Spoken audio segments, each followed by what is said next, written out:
precies behaven for DJ International TV for Chicago. So I'm standing at the Golden Kabouter, or the Golden Elves Award. In the Paradiso in Amsterdam. And I have a guy here, and so can you introduce yourself? Hi, Steve Malenka from Amsterdam, formerly from America, but living in Amsterdam for one hell of a long time.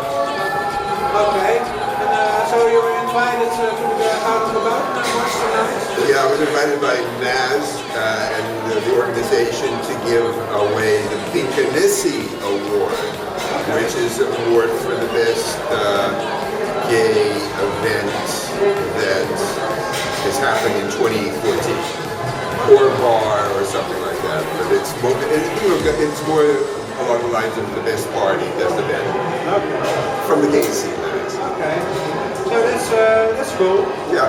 So what did you do in the past for Amsterdam? You told me something about the Roxy that you did a program. Well, I started in 1978 with Eddie DeClerc in the disco days. Dat staat jou er niet op, dat sta jij er niet op. Oké. In the disco days when everybody was discoing and when there was only two little dancings in Amsterdam, and suddenly there was us. And there was a big party 2 times a month on a Monday night at Rotterdam, and we were bringing 1,000 people 2 times a month dancing the disco at 5 guilders each. And that's how it all started. Did it start in the Roxy?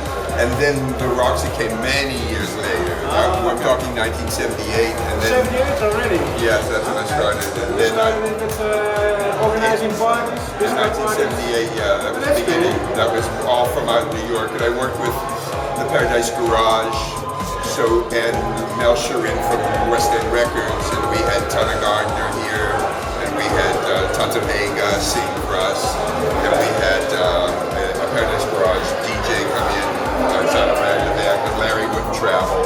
But that was early, that was 1978, 79, and 80. So did you heard of the label DJ International Records of Chicago? Yes, I've heard of them. So what's your experience with that? Do you like the music, or well, I'm not that familiar with it because I haven't really been on top of all the labels, you know. I know only the ones that have been close to my soul and the really Dutch ones, you know. But I'm sure if people like you are working for it, it must be okay. Okay, but do you like Chicago House or West? I like Chicago House mostly, and I like anything that's disco based. You know, from the Frankie Knuckles through the Tony Humphries, through the Danny Rambling. I worked a lot with Danny Rambling in the beginning of the Acid House days and stuff. So you know, there's been so much music made since I've been dancing. I think it should all just keep on being played.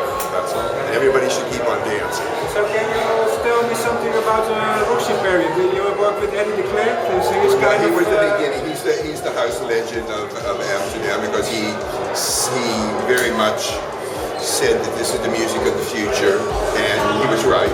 And that's why I knew him, because he had the best taste in music of anybody I knew at the time. And what kind of music have you started to play in the Roxy?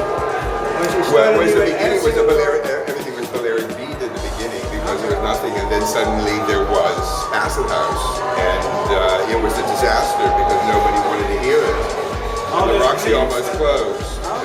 You know, there was a sit-down strike on the floor by the staff because there was nobody there to buy any drinks, and everyone was afraid they would lose their job. And suddenly it broke through. I came in to the picture later. Maybe started at 87, 88, 89. I came in when the Roxy changed into club nights, 5 different club nights in 90, 91. And then house was a definite issue. It was a definite music stream. And then the Roxy became a legend, of course. Yeah, the Roxy became very big. I've been a lot of times, I've seen a lot of artists over there. You can meet Crazy Sean, and Derek May played there a lot of times. Tony Humphries played there, everyone played there. It was kind of Delight opened there when they first started, before anybody even knew who Delight was. Yeah, and when Underground Resistance live show, I've seen live on stage, Jeff Mills with that was the 90s, the high point of the 90s, and then everything changed. And then I think the biggest change that happened in nightlife was when the World Trade Centers changed the whole world. And then we all had to think differently about going out and clubbing. But we're still doing it, so. And the Golden Cabouters are an award given to the nightlife. It's a very Amsterdam in thing, so it's an insiders award. Yeah. So I feel honored to be asked by the insiders to give an award. That's really cool, man. Even though I'm an outsider. So what do you think of the music styles today, like tech house, techno? Well, I'm not a real techno fan. I mean, my heart lies in garage and in disco and in groove sounds. And I like all the new stuff that has been re-released and re-edited and rebooted for the new world, But it's, I guess I can call me old-fashioned, but I like the original stuff and the way it's been being used today. And I think there's a lot of good DJs out there. Probably too many of us now, but there's still a lot of good DJs. There's too many DJs, but yeah, that's also very good because only the best survive. True. These days you have to really play really good set that you can enjoy the people, Yeah. Well, the bottom line is it stays. You should be an entertainer. As an entertainer, you should be, you should respect your public and know what your dancer is doing, and not just play for yourself. And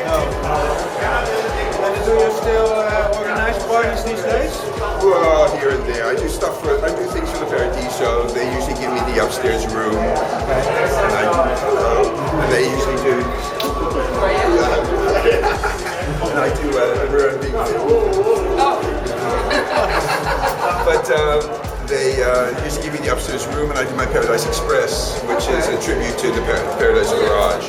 And it's sort of like what I think is missing is a celebration of dance floors. Like when I do a Paradise Express, it usually encompasses anything from 1975 to 2016. It's into classic house music, new house music, classic disco, and everything, and somehow you mix it all together to entertain. Okay. Do you have still like a lot of people when you're events these days? Yeah. Well, as I said, Paradiso is a place where people want to come to. So they come in, they're surprised. If they like the music, they stay in the room. If they don't, they leave. But they usually stay. People have so many choices these days with all the styles and stuff like that. Exactly. But it's still cool that you're for a long time around in Amsterdam that you're still doing parties. Yeah. It's good to hear from me. Yeah, exactly. I guess I should get a lifetime achievement award.